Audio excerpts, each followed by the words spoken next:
Right, we left off last time with, I think we just finished scene 1 of Act 1 in King Lear, and I last time spoke about this being a play very much about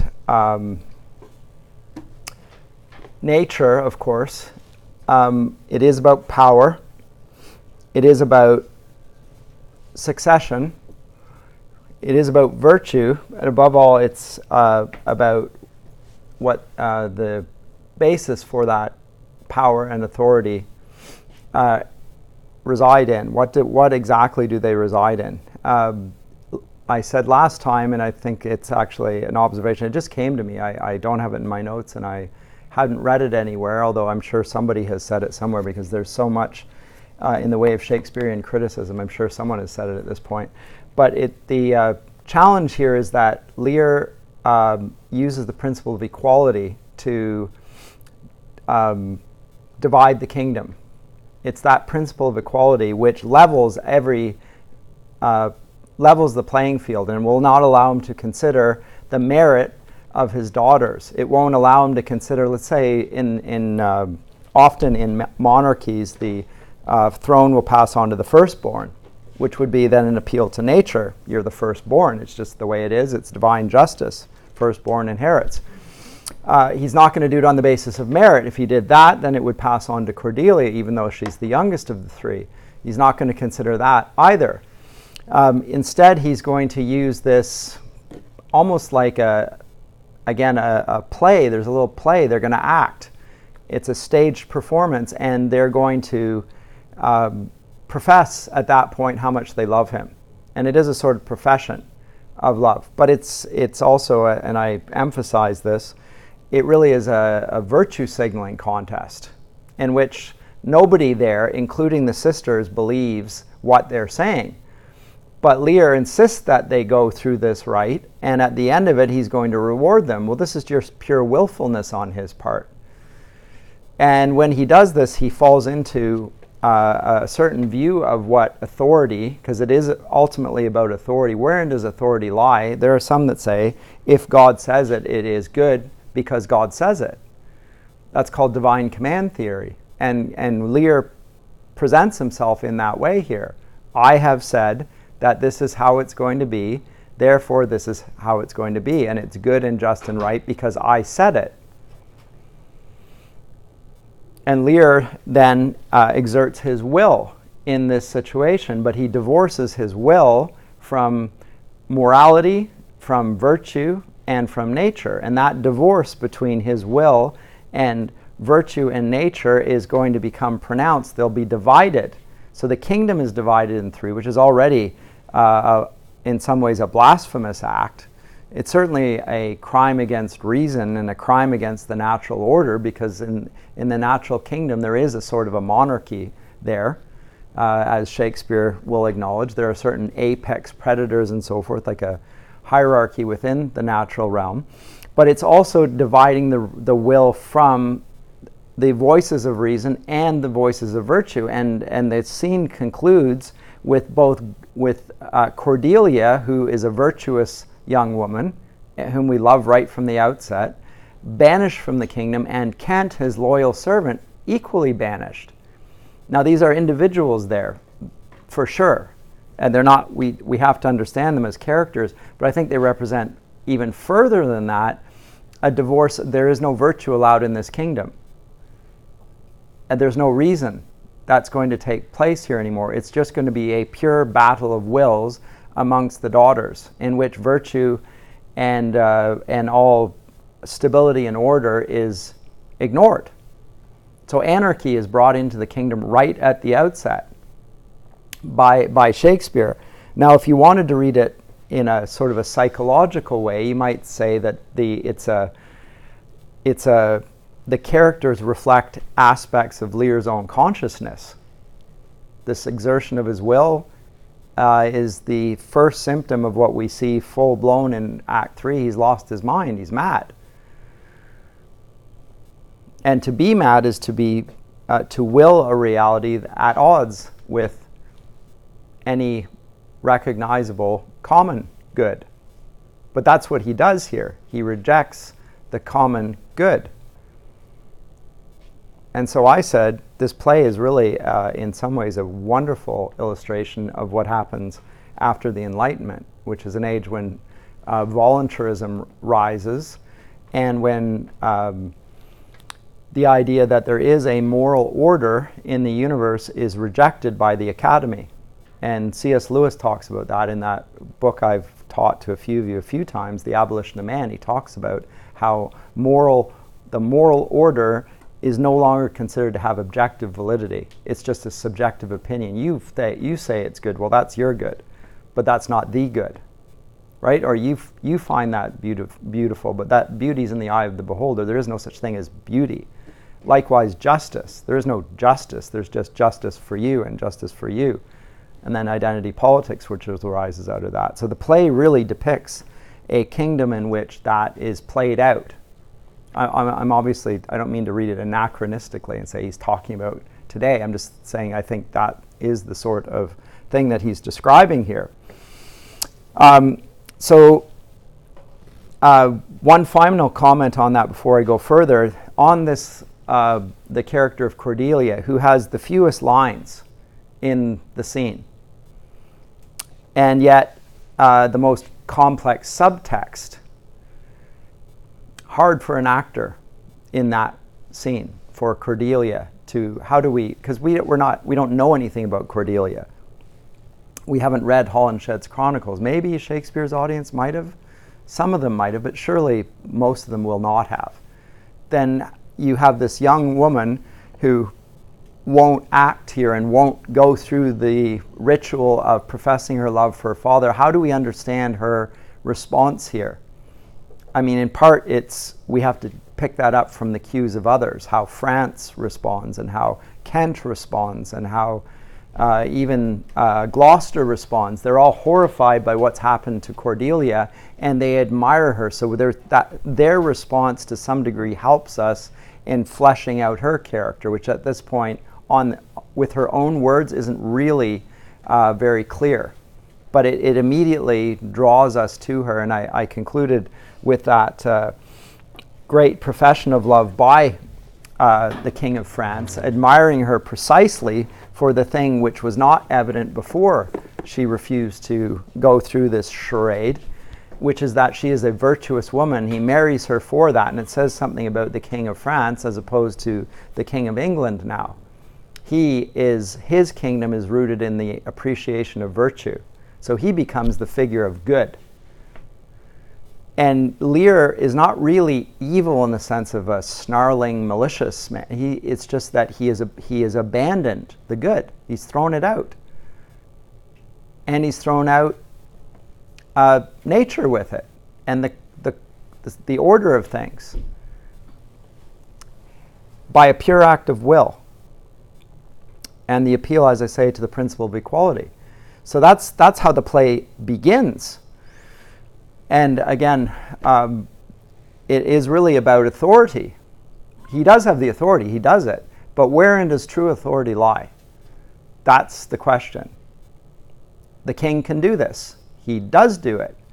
Does he have the authority to do whatever he chooses? And I think Shakespeare's depiction of what follows thereafter suggests he had no authority to do this.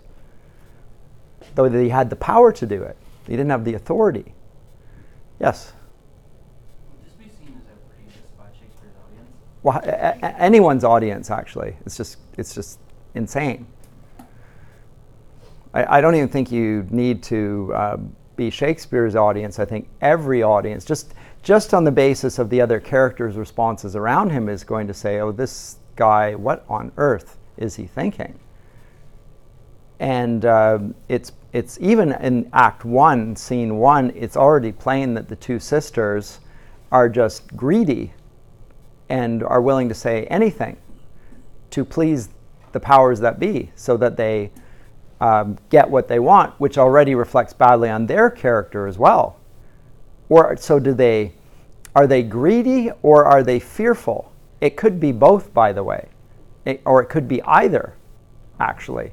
they could be greedy for gain, and so we'll just go through with this because we'll get what we want and then we won't have to worry about this. Or they could be fearful, given the fact that it's such a crazy contest of equality. That's how we're going to distribute the land now.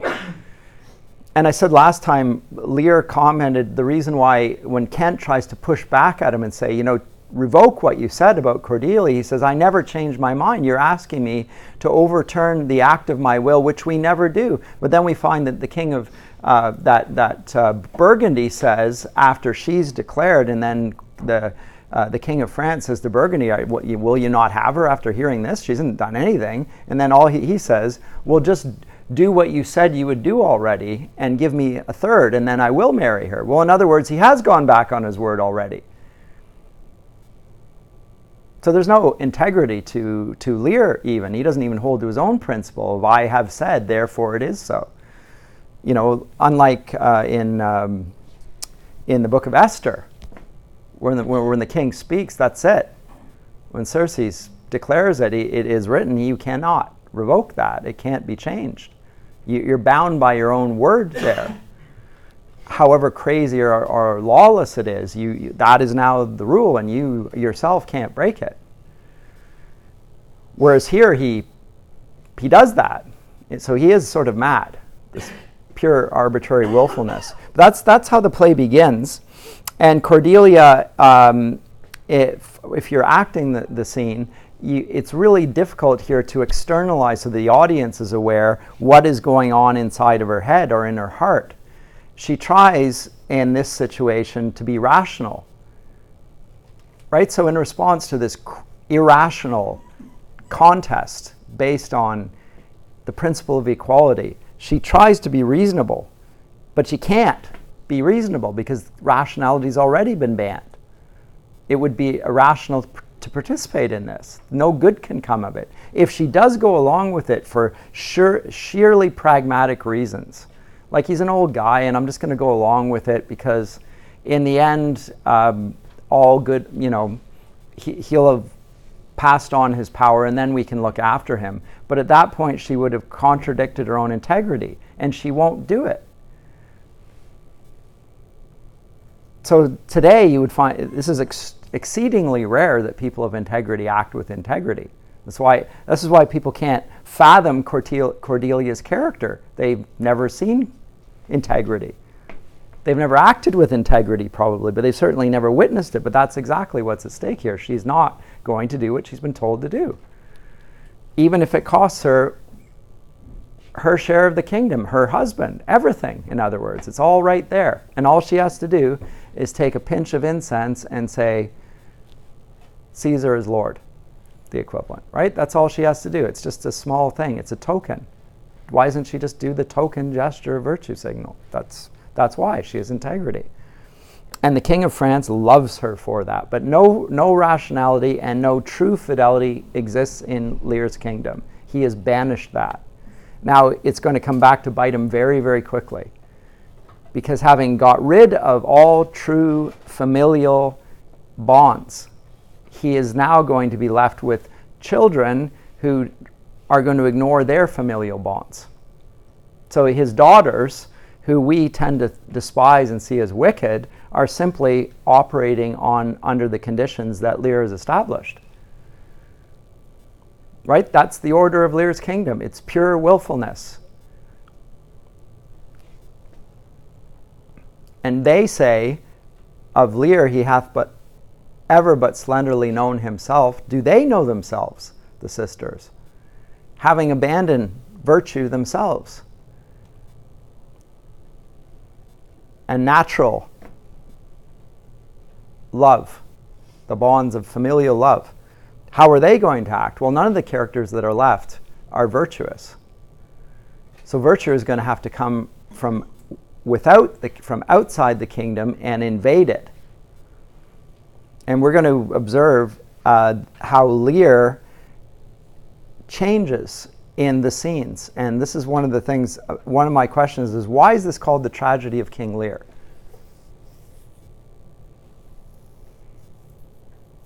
Granted that the events are dire and that people die and that there's a sort of disruption and anarchy and those broad themes of there's a unity, it fractures, and then it's reunited. Okay, fair enough. But why is it a tragedy? Who's the main protagonist here? It's King Lear. So wherein lies the tragedy then? I think it lies in the death of his daughter. At the point where he had gone from this willful, foolish old man and has been transformed to the point where he is been humanized. And although I said that Plato writes Christian, the setting is pagan, he almost sounds like a Christian. He's getting to that point. And then Cordelia dies, and he's broken. So we'll talk about that when we come to it. But how are we to understand Cordelia in the light of that? The woman who represents virtue. The woman who is hanged. Is she a Christ figure? Tipping my hand. Does she die for the sins of the kingdom? Is she a sort of a substitute? I said in the last play, or two before this, although we've seen it repeatedly, this theme of substitution. When I say that, I'm not only talking about one person taking the role of another. That's an obvious point, but that's not my main point. I think Shakespeare has in mind the penal substitutionary atonement. I do. Somebody is going to suffer and die for, though he did not deserve it, for the sake of somebody who does deserve it. There is a sort of a substitution going on. It's a theological theme that's being worked out in the plays. And if you were in my, some of you are, but not all of you, in my class on Sir Philip Sidney's Defense of Poesy, he talks about how poetry can use images to present images that have theological import. It's sort of a baptized imagination. I think that Shakespeare does do this in many ways. But anyway, let's go to scene 2 here, the subplot. But he has rejected Cordelia, he's rejected Kent. Cordelia embodying rationality and true fidelity. Kent, likewise, the voice of reason. He's a good counselor. He's faithful to him. He tries to persuade Lear not to do this thing, but he can't. And when he does this, he rejects reason and virtue. And there's a fragmentation within his mind which will just keep on splintering till the point where he cracks. And that happens tellingly on the heath where the wind and the tempest are blasting. So outside in the natural world, there's a disorder, a chaos, a storm, which is a mirror image of Lear's own mind. Again, Shakespeare often uses these foils, nature for the mind and so forth. But scene 2, we have Edmund, the bastard, with a letter. And he begins with this theme of nature. Now, the word nature, I said to you last time, the word nature varies in relation to the worldview of the character. And so to use more philosophical and challenging language, the philosophical presuppositions of the characters, or even the religious presuppositions of the characters, they invoke nature. What do they mean by nature? They don't all mean the same thing. And that's part of what's challenging about it. And furthermore, Lear will refer to nature, and his use of the word nature keeps on changing because his religion is changing. He begins as a polytheist, just a classical pagan. He's got multiple gods. He appeals to Zeus or Jupiter. And so forth, and connects those with the bodies, celestial bodies. But now we get Edmund. Thou, nature, art my goddess, says Edmund. To thy law my services are bound. Wherefore should I stand in the plague of custom, and permit the curiosity of nations to deprive me? For that I am some 12 or 14 moonshines lag of a brother? Why, bastard, wherefore base. When my dimensions are as well compact, my mind is generous, and my shape as true as honest madam's issue. Why brand they us with base, with baseness, bastardy, base, base? Who in the lusty stealth of nature take more composition and fierce quality than doth within a dull, stale, tired bed? Go to the creating a whole tribe of fops, got between asleep and awake. Well then, legitimate Edgar, I must have your land. Our father's love is to the bastard Edmund as to the legitimate. Fine word, legitimate. Well, my legitimate, if this letter speed and my invention thrive, Edmund the base shall top the legitimate. I grow, I prosper, now gods stand up for bastards. Legitimacy. He wants to know why he's considered to be base and a bastard. So the bastardy refers to the fact that he was conceived with a woman who is not the Duke of Gloucester's wife. Therefore, he's a bastard. Why, therefore, is he considered to be base, though? Because his character is being judged for this. So he sees in all of these words, these are merely words, and they refer to nothing. These are words that they're socially agreed upon or social conventions. And as such, he says that they're arbitrary, just willful impositions. That's it. All words are. There is a socially agreed custom. I'm called a bastard. I'm said to be base. On what basis is this charge made? It's not in accordance with nature. Look at me. And what's the difference? 12 or 14 moonshines. And he's responding directly to what Gloucester said. And guess what? Gloucester had more fun with my mother than he did with Edmund's, right? So maybe as far as nature goes, there was more energy involved there, or whatever.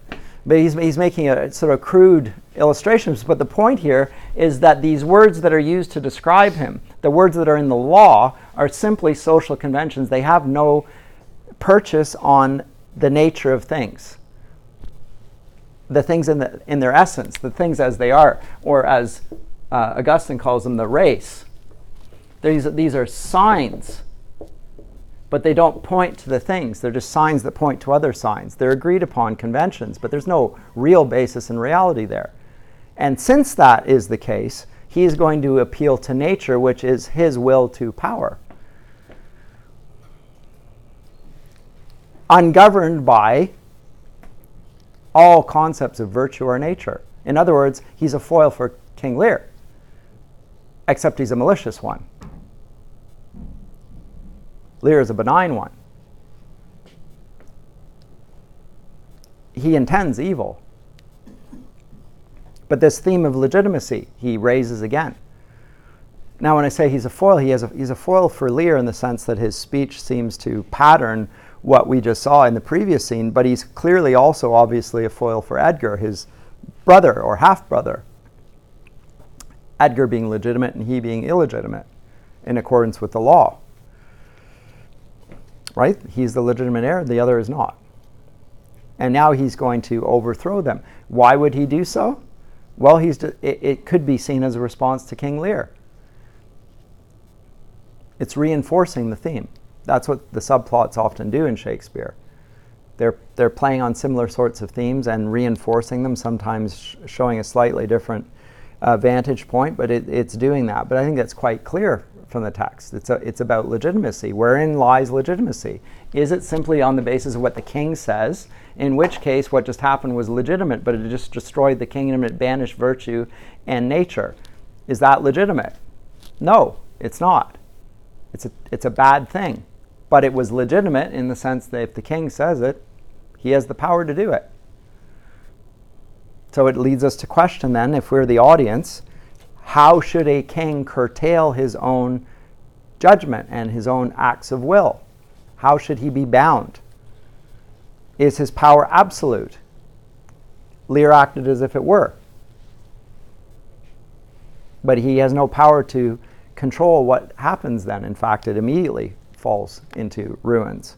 But now Gloucester comes in, his father, and Gloucester is appalled at what has just transpired. He was present there, and he is still trying to comprehend it. Gloucester says, Kent banished thus, and France in choler parted, and the king gone tonight, prescribed his power, confined to exhibition, all this done upon the gad? Edmund, how now? What news? Gloucester is himself not just stunned, it makes no sense. Everything's just fallen apart, all in one fell swoop. Edmund, what news? So plead your lordship none. He's putting up the letter, so he's making sure that he sees the letter, and then he looks to be hiding it, and of course that leads him to command to show it, of course. Why so earnestly seek you to put up that letter? I know no news, my lord. What paper were you reading? Nothing, my lord. No? What needed then that terrible dispatch of it into your pocket? The quality of nothing hath not such need to hide itself. Let's see. Come. If it be nothing, I shall not need spectacles. I beseech you, sir, pardon me. It is a letter from my brother that I have not all o'erread, and for so much as I have perused, I find it not fit for your o'erlooking. Give me the letter, sir. I shall offend either to detain or give it the contents, as in part I understand them are to blame. Let's see. I hope for my brother's justification. He wrote this but as an essay or taste of my virtue. Now he says it's for his brother's justification. Well, what do words mean now for in this world? They mean their exact opposite. He doesn't mean it for his brother's justification to demonstrate his brother's just. They mean to damn his brother. He wrote this as an essay or taste of my virtue. On the contrary, it's being used as a test of his father's integrity, and in order to work out his malign intent. Gloucester reads. Note again the disordered language. This is not written in verse.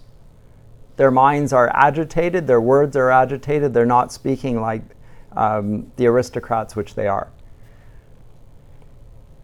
Reads, this policy and reverence of age makes the world bitter to the best of our times, keeps our fortunes from us till our oldness cannot relish them. I begin to find an idle and fond bondage in the oppression of age tyranny, who sways not as it hath power, but as it has suffered. Come to me, that of this I may speak more. If our father would sleep till I waked him, you should enjoy half his revenue forever, and live the beloved of your brother. Edgar. Conspiracy? Sleep till I wake him? You should enjoy half his revenue? My son Edgar? Had he a hand to write this? A heart and brain to breed it in? When came you to this? Who brought it? It was not brought me, my lord. There's the cunning of it. I found it thrown in at the casement of my closet. You know the character to be your brother's? If the matter were good, my lord, I durst swear it were his. But in respect of that, I would fain think it were not. So he appears to be defending his brother. The character of this could not be my brother's, but of course it's written in his hand. But it's not possible. This just urges him on, because of course the one who would most obviously benefit from his brother's damnation would be Edmund. So he seeks to defend him. Now he looks like his brother's defender, and the prosecution is going to see through this and push through the objections. You know the character to be your brother's? Yes, it is his. It is his hand, my lord, but I hope his heart is not in the contents. Has he never before sounded you in this business? Never, my lord. But I have heard him oft maintain it to be fit that sons at perfect age and fathers declined The father should be as ward to the son, and the son manage his revenue. Oh, villain! Villain, his very opinion in the letter. Abhorred villain, unnatural, detested, brutish villain, worse than brutish. Go, Sirrah, seek him. I'll apprehend him. Abominable villain, where is he? I do not know.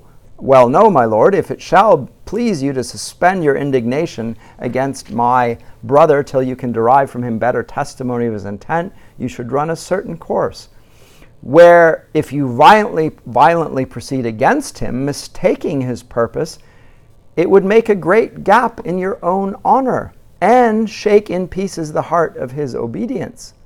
I dare pawn down my life for him, that he hath writ this to feel my affection to your honor, and to no other pretense of danger. Why is he doing this? Just to test whether Edmund is loyal to the father. That's all he's doing here. He's just pretending to mount an insurrection. There's nothing to think you so. If your honor judge it meet, I will place you where you shall hear us confer of this, and by an auricular assurance you'll hear, have your satisfaction, and that without any further delay than this very evening. He cannot be such a monster, nor is not sure. To his father, that so tenderly and entirely loves him, heaven and earth, Edmund, seek him out. Wind me into him, I pray you. Frame the business after your own wisdom. I would unstate myself to be in a due resolution. I will seek him, sir, says Edmund, presently. Convey the business as I shall find means, and acquaint you with all. And now we get Gloucester's view of nature. These late eclipses in the sun and moon portend no good to us. Though the wisdom of nature can reason it thus and thus, yet nature finds itself scourged by the sequent effects. Love cools, friendship falls off, brothers divide. In cities, mutinies. In countries, discord. In palaces, treason. And the bond cracked twixt son and father. This villain of mine comes under the prediction. There's son against father. The king falls from bias of nature. There's father against child. We have seen the best of our time. Machinations, hollowness, treachery, and all ruinous disorders follow us disquietly to our graves. Find out this villain. Edmund, it shall lose thee nothing. Do it carefully. And the noble and the true-hearted Kent banished. His offense? Honesty. 'Tis strange. Gloucester thinks that things happen according to random chance, but there's a dissolution, there's a chaotic nature. Nature is chaotic. There's a cycle in things, and now there's a dissolution about them.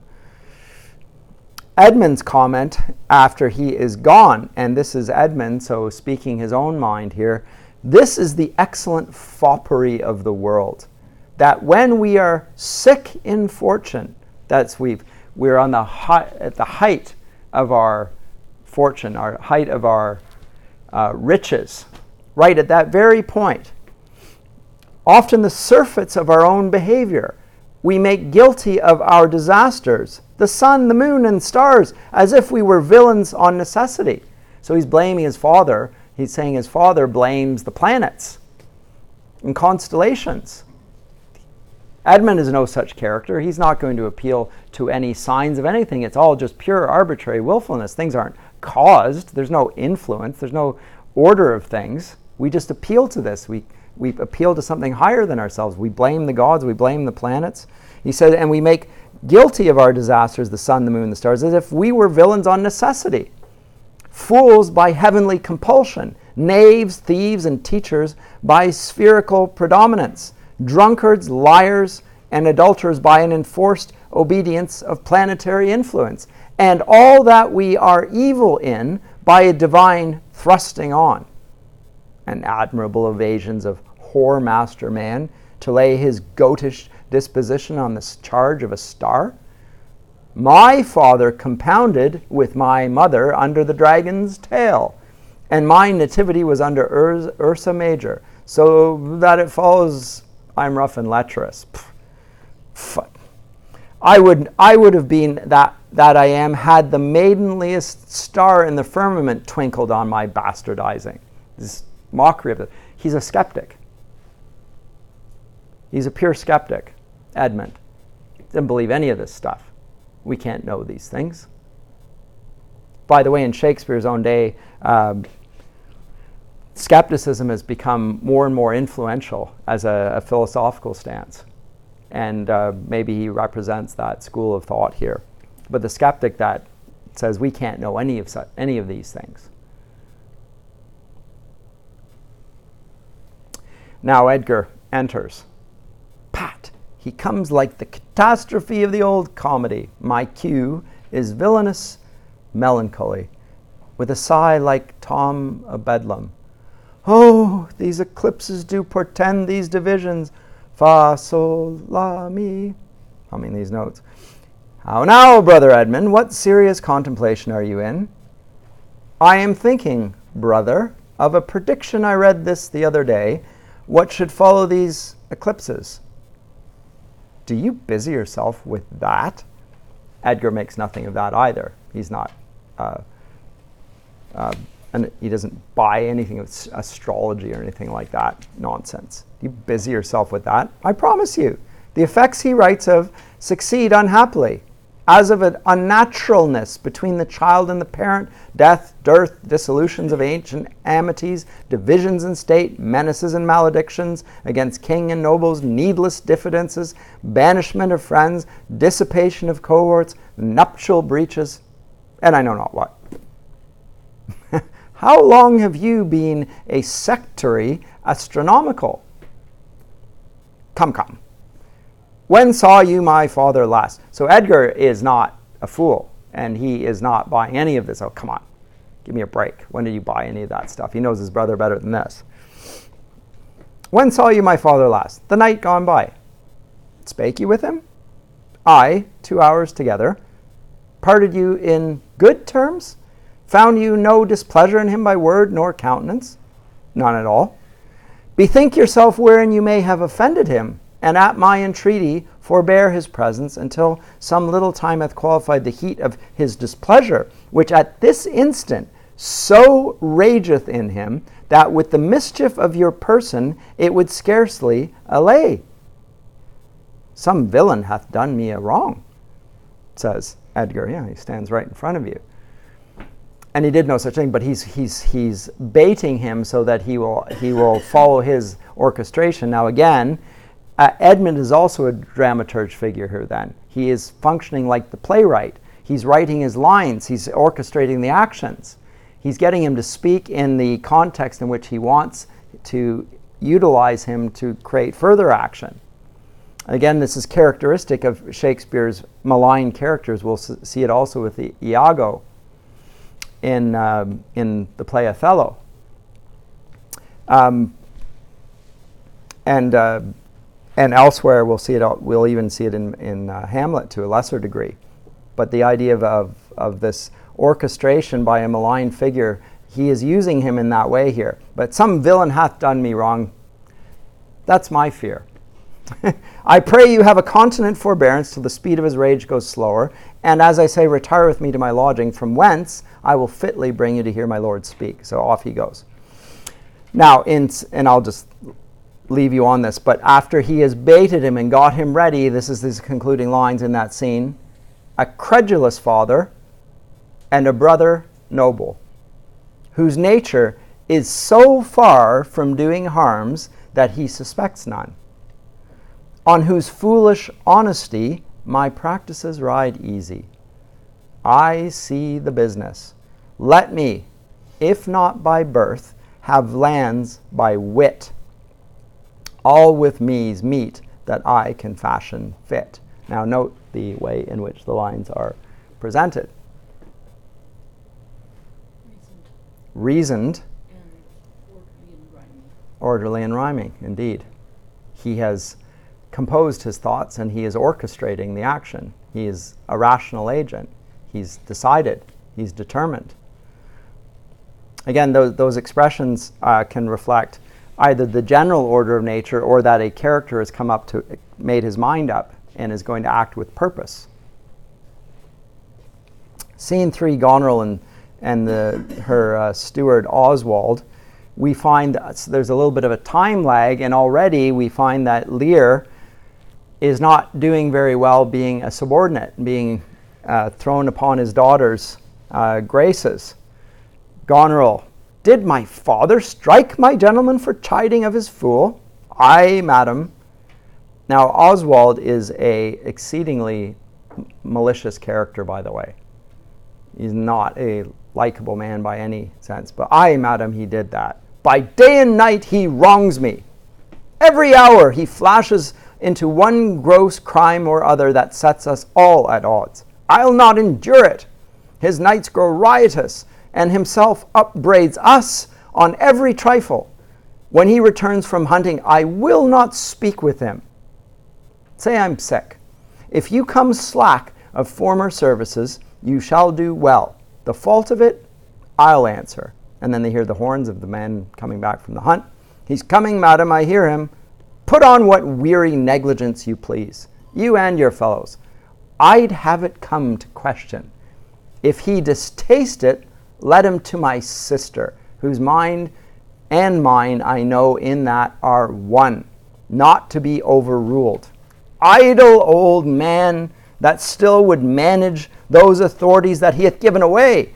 Now by my life, old fools are babes again, and must be used with checks as flatteries when they are seen abused. Remember what I've said.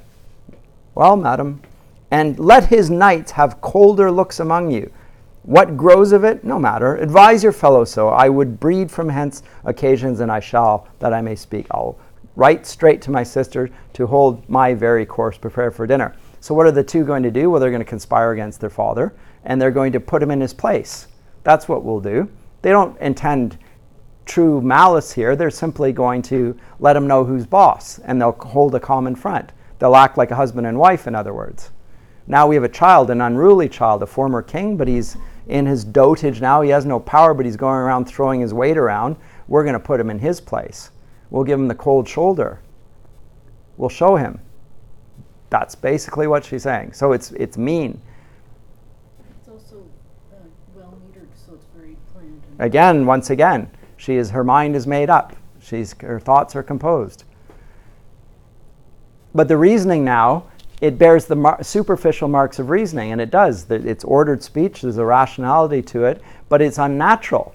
They're conspiring against their father, who they ought to love. And even her first line, did my father strike my gentleman for chiding his fool? By day and night he wrongs me. Really? He's just bequeathed you his kingdom. By day and night he wrongs you, so he annoys me. He's an annoying old man. Again, the natural bonds are gone. The bonds of love, fidelity, those are gone. And as for virtue, forget about it. I want you purposely to slight him. Treat him with dishonor. Make him angry. And then he'll go to my sister. And then she'll make him angry. And by making him angry, we'll see he will try and do things, and he'll rage, but you'll find that he has no power, and eventually he'll settle down and we'll break him. Right? Because he has no power to change it. He's acting like the king still. He's not the king anymore. We'll show him. Scene 4. Now we have the heroic Kent, disguised as Keys, by the way. That's how it's pronounced, Keys. Although it's Caius here, it's Keys.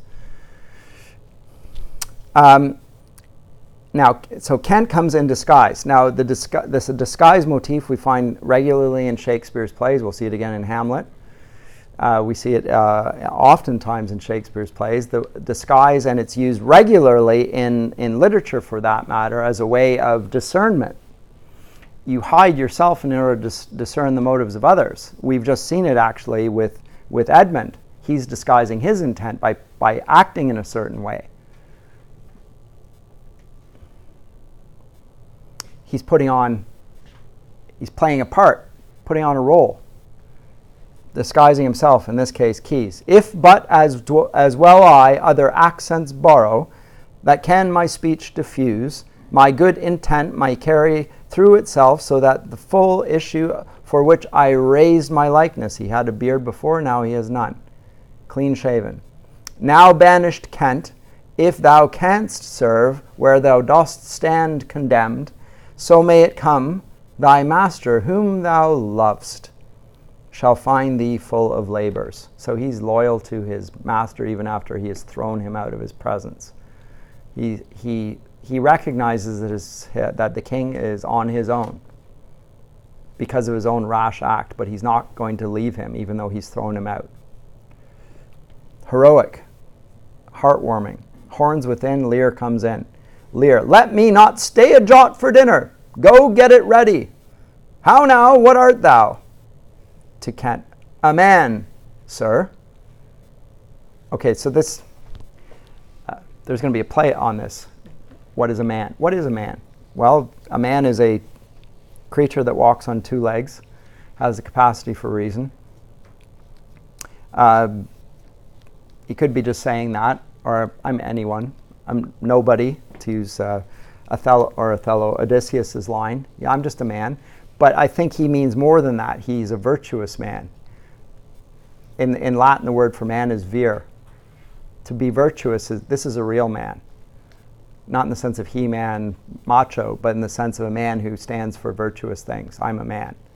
You don't know what a man is. I'm going to show you how a man ought to conduct himself.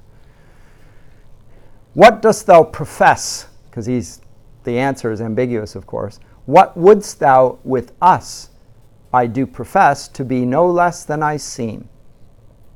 To serve him truly that will put me in trust, to love him that is honest, to converse with him that is wise and says little, to fear judgment, to fight when I cannot choose, and to eat no fish.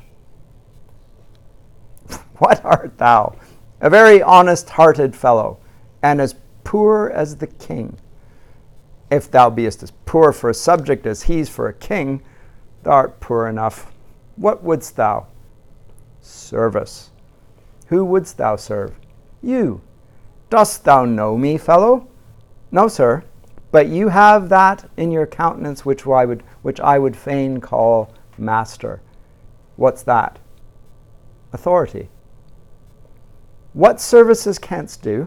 I can keep honest counsel, ride, run, mar a curious tale in telling it, and deliver a plain message bluntly. Note that there's an element of humor about this, and that is characteristic here. Now, this is part of his, even Lear is a little self-deprecating. Having his blood has cooled in that Act 1, Scene 1, he was hot-blooded, he was raging, rash. Now he's calmed down a bit. He's a little self-deprecating. If thou beest as poor for a subject as he's for a king, thou art poor enough. So he's recognizing he's a crummy king. So he's come down a little bit off his high horse. That's a good thing. And there's a little bit of joking here. And self-deprecation, by the way, is a sign that you are not so full of yourself that you are trustworthy, actually. Self-deprecation, that you don't take yourself so seriously that you can't bear any insult. But that's the opposite of what he just was. So anyway, but note that they converse here in commoner, as if they were commoners.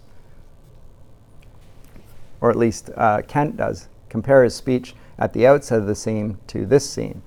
You have authority, and he tells him what services. How old art thou? Not so young, sir, to love a woman for singing, nor so old to dote on her for anything. I have years on my back, 48. Follow me.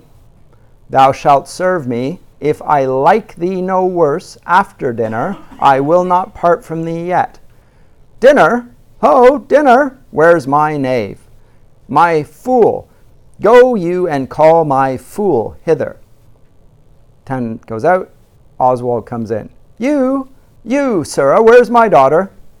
So please you. And then turns his back on him. What says the fellow there? Call that clot-pole back. Where's my fool? Ho! I think the world's asleep. Enter the knight. How now? Where's that mongrel? He says, my lord, your daughter is not well.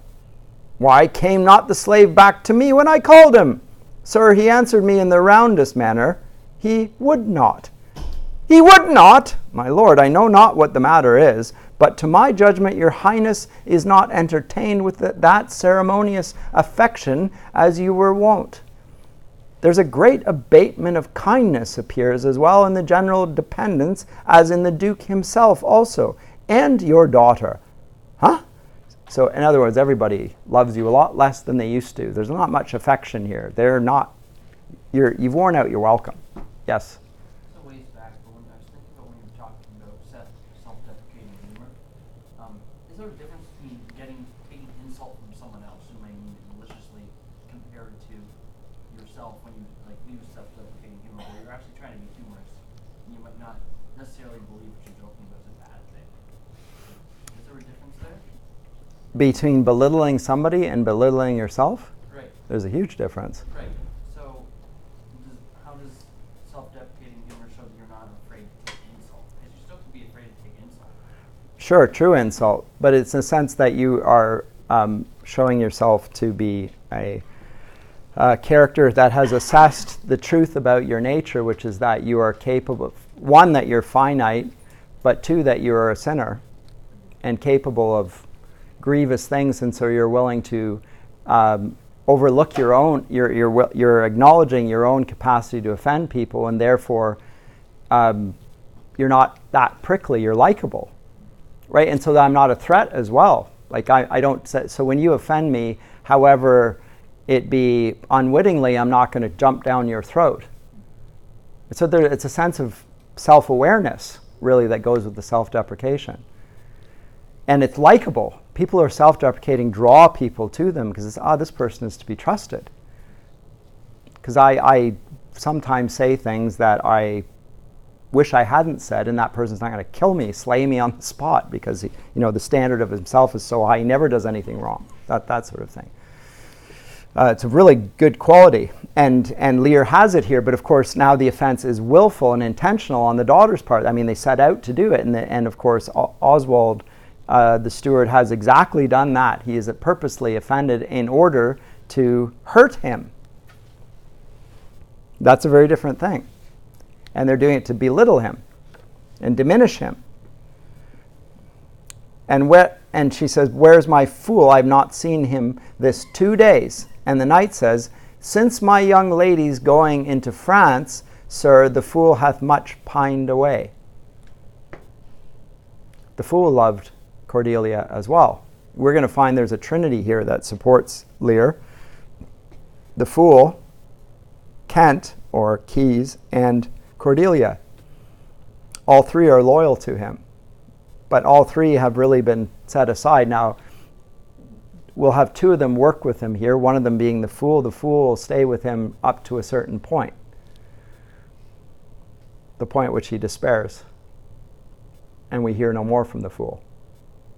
But for a while, he will act the fool. Now, let me comment a little bit about this, just very, very little.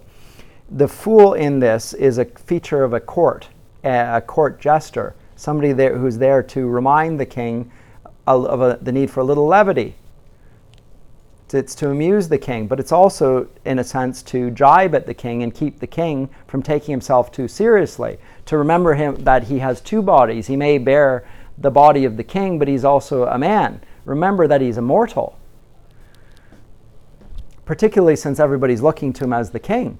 He could become proud and think that he were not a man just like they are. Under the law, he could see himself as above the law.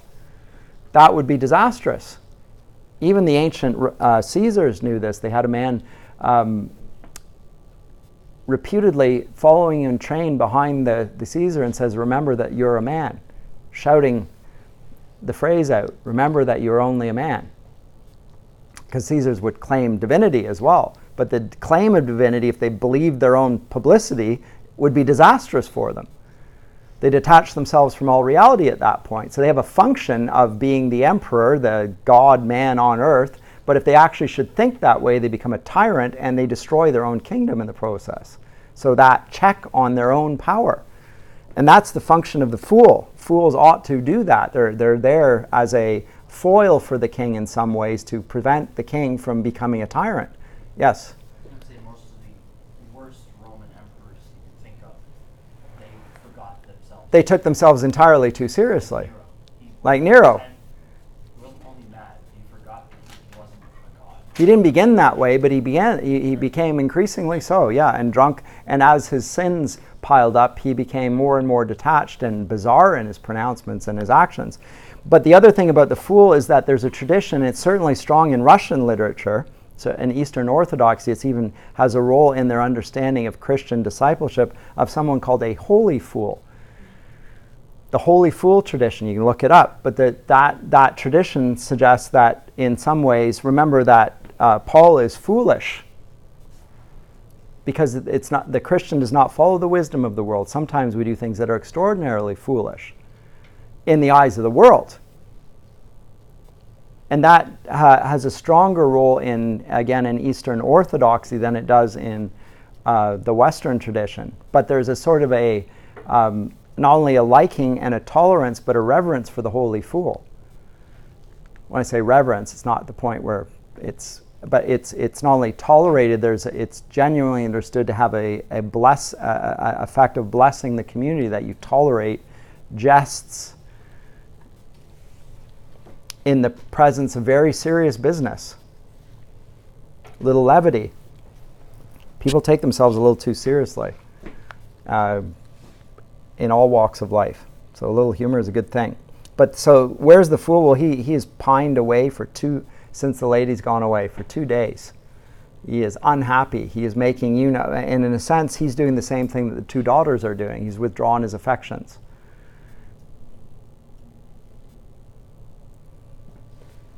No more of that, says Lear. I have noted it well. Go you and tell my daughter I would speak with her.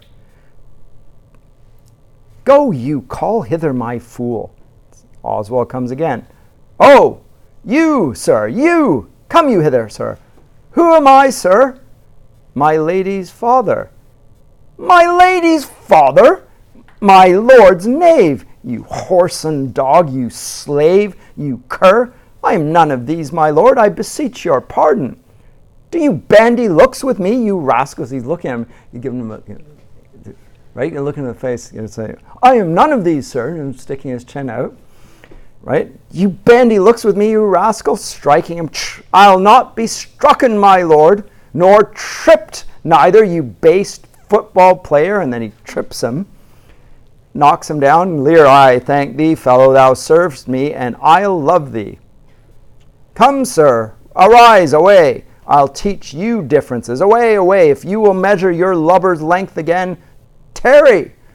But away. Go to, have you wisdom? So, and he pushes him out. Now, my friendly knave, I thank thee. There's earnest of thy service. Gives him some money, and the fool comes in. Let me hire him too. Here's my coxcomb. Now, the coxcomb is the cap that the fool wears. Here's a man who's offered himself up in service to the king, but the king is not very kingly. And if you're going to serve the king, you're going to have to play the part of the fool. And you have to be a real fool. Because here's a man who's serving a king who's no longer a king. How foolish is that? And this is what the fool is going to repeatedly do, is to needle the king about the folly of the judgment that he made right at the outset of the play. Here's my coxcomb. How now, my pretty knave? How dost thou? Sirrah, you were best take my coxcomb. Why, fool? Why? For taking one's part that's out of favor. Nay, referring to himself. Nay, and thou camest not smile as the wind sits. Thou catch cold shortly. There, take my coxcomb. Why, this fellow has banished 2 on's daughters, and did the 3rd a blessing against his will. If thou follow him, thou must needs wear my coxcomb. How now, nuncle? Would I had 2 coxcombs and 2 daughters.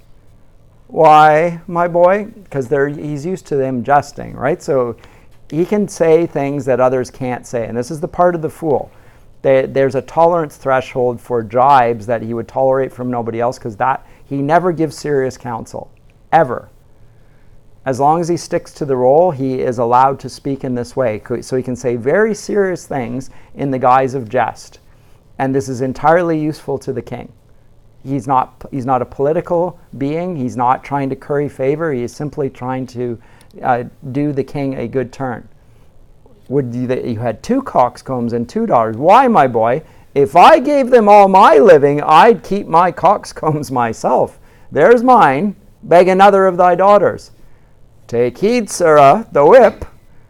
Truth's a dog must to kennel. He must be whipped out. When the Lady Brack may stand by the fire and stink. A pestilent gall to me. Sirrah, I'll teach thee a speech. Do. Mark it, nuncle. Have more than thou showest. Speak less than thou knowest. Lend less than thou owest. Ride more than thou goest. Learn more than thou trowest.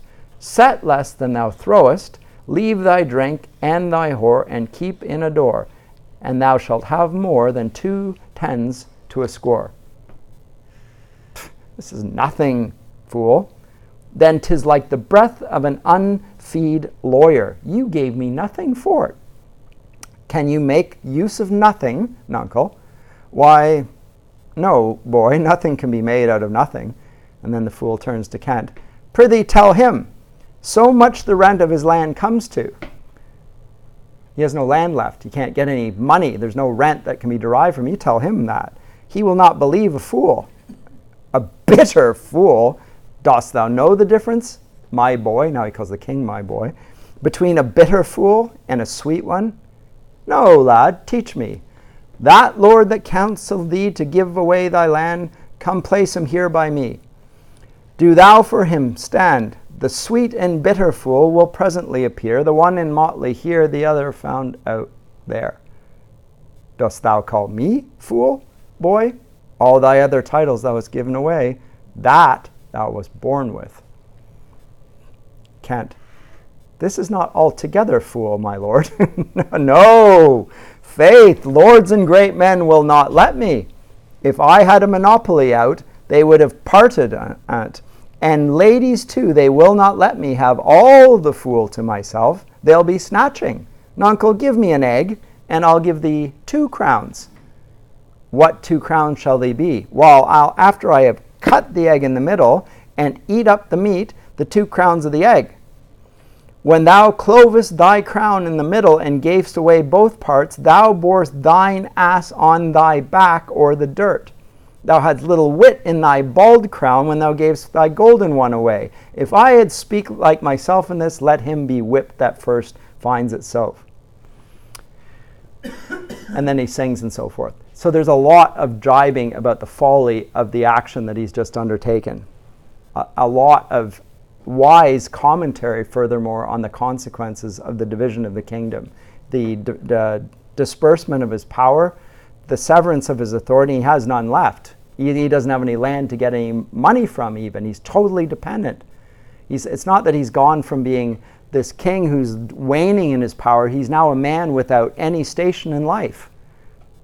And remember, he was the one, he was the one, the king in Shakespeare's day is the dispenser of justice.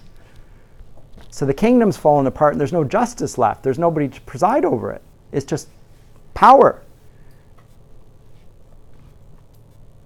And so then it fits the law now, the word of the monarch now is an arbitrary social convention. It's totally dependent on the will and the whims of the 2 daughters. That's it. It's going to get worse. So there's an instruction going on here. The fool is instructing the king. So the fool goes between the rhyming couplets and the disordered speech. Yeah, he goes back and forth, varies all around. Mm-hmm. So is that significant as well in portraying his character? Because we've seen in other parts of the play and in other plays of Shakespeare's that when he trains his meter like that, or when it shows a shift of character or being or state of being. Well, he tends to sing, it certainly sings in couplets, right? Or in some sort of a rhyming verse. So that's neither here nor there. Songs tend to have that feature in Shakespeare's day. It's really hard to write blank verse, or blank verse at least has verse, but in writing that has no shape at all, it's extraordinarily difficult to express yourself well in that. But here, well, when he talks like himself, he speaks in common speech, so he's a disorderly individual. But when he sings, there's a reason to it and a rhyme to it. Although when he speaks, he's still jibing. There's intent to it. So I don't know exactly here in this case. There usually is. Not entirely sure what I would say in response here. Sometimes I have a thought to give on it. I don't really have one here. It doesn't come immediately to mind anyway. But he's merry. He's making merry at any rate. He's acting as if he were joyful. Well, that's his role. So he's playing the part. But the part here is coupled with that sort of the wise counsel, which would go with a good fool. So the good fool is a fool is not just making jokes and making the king laugh. A good fool will also be providing counsel within that. And that's what this fool certainly does. And he's loyal to the king. He's not just doing it for the pay. And he's foolish because he's come back to a king who's no longer a king. And he's said the same to Kent. You know, you really have to be a fool to follow this guy. You need my coxcomb. Furthermore, the king himself needs it. Everybody here is a fool. The three of us are fools to be in this position. At any rate, and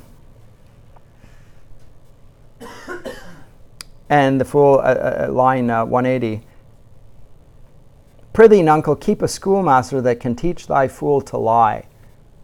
I would fain learn to lie. And you lie, sirrah, we'll have you whipped. He wants to learn to lie. This fool is truthful. Why is speaking the truth a folly? Because the person who was truthful, Cordelia, was banished from the kingdom. And now if somebody speaks truth in this kingdom, they must be a fool. Because there's no reward for speaking the truth here. But Lear says, and you lie, sir, we'll have you whipped, as if it were not the case that virtue was not punished in this kingdom. And then he says, I marvel what kin thou and thy daughters are. They'll have me whipped for speaking true. Thou'st have me whipped for lying, and sometimes I'm whipped for holding my peace. I'd rather be any kind of thing than a fool. And yet I would not be thee, nuncle. Thou hast pared thy wit on both sides and left nothing in the middle, to go back to the egg metaphor. So now, like the egg, you cut it in half, you take out the meat, there's nothing left but the two hollow shells, but you've taken you've got the two sisters that have hollowed out and there's nothing in the middle, you're nothing. Here comes one of the pairings, and then Goneril comes in and so forth. Then there's the falling out there. I'll skip over that. But the fool upbraids her as well, and she gives, threatens the fool, and the fool cowers as the fool does. Move forward through to scene 5. But there's a fallout between Lear and Goneril here, in which his followers are curtailed. So you've got too many. Why do you need this many attendants? We'll take you down to 50. And his response to this is outrageous. And Albany, what's the matter, sir? 295. I'll tell thee, to Goneril, life and death. I am ashamed that thou hast power to shake my manhood thus. What does it mean by manhood?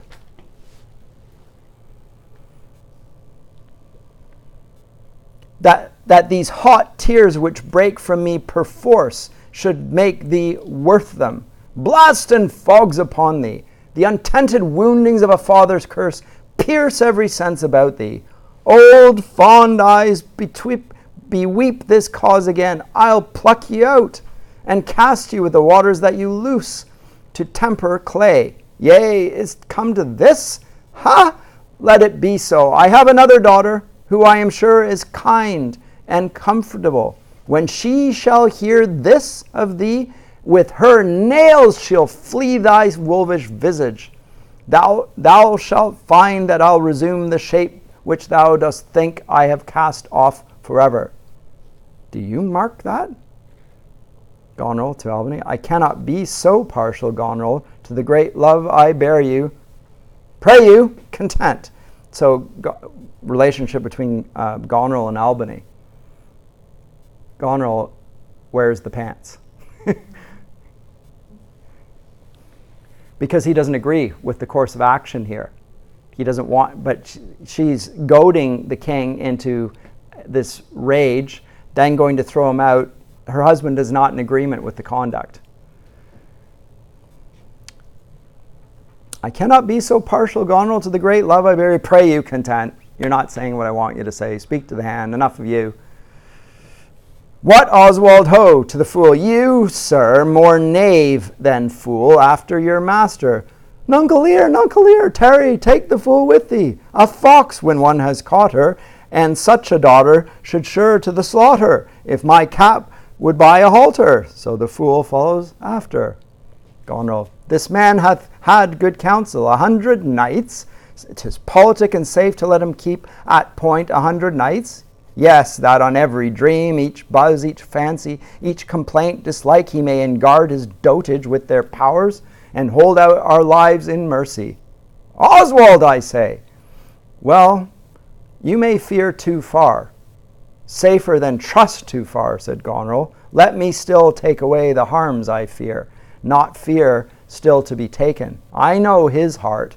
What he hath uttered, I have writ my sister. If she sustain him and his 100 knights, when I have showed the unfitness. How now, Oswald? What, have you writ that letter to my sister? Aye, madam. Take you company and away to horse. So Goneril does not trust her sister. She's going to make sure about everything. There's no fidelity anymore. There's no trust.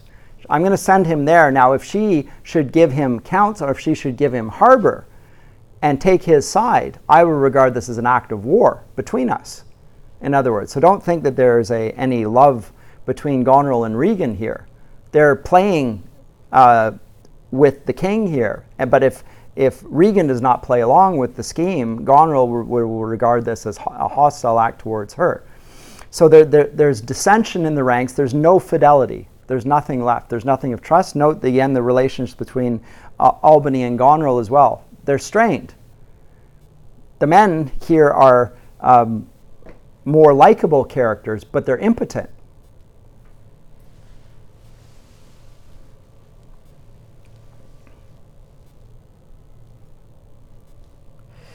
Then scene 5, I'll conclude the first act, and then we'll proceed next time to do acts 3 and 4. Lear, Kent, disguised as Keys, and the fool. So these three fools on the out there go to Gloucester, and with these letters, acquaint my daughter no further with anything you know than comes from her demand out of the letter. If your diligence be not speedy, I shall be there afore you. I will not sleep, my lord, till I have delivered your letter.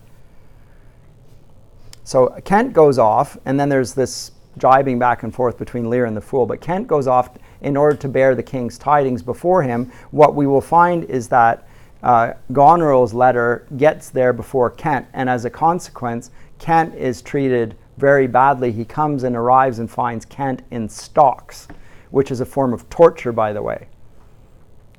So his arms and his legs are in wooden, like trapped in wood, and he's in the public square, and people can pelt him with fruit and rotten apples and so whatever, and he's sitting there, and it's just excruciating. It's again a form of torture, not uncommon in the day, but it's what you would do to your enemies. This is the king's servant, has the letter from him. It's an appalling thing to do. It's a clear act of contempt towards the king that this should happen. But we will come to that in a second, and then Edmund and Kern, but we'll pick that up next class. So in Act 2, we'll look at how the plot and the subplot is hatching, now not only between the daughters towards the king, but also towards Gloucester at the hands of Edmund the bastard. So the plot and the subplot are both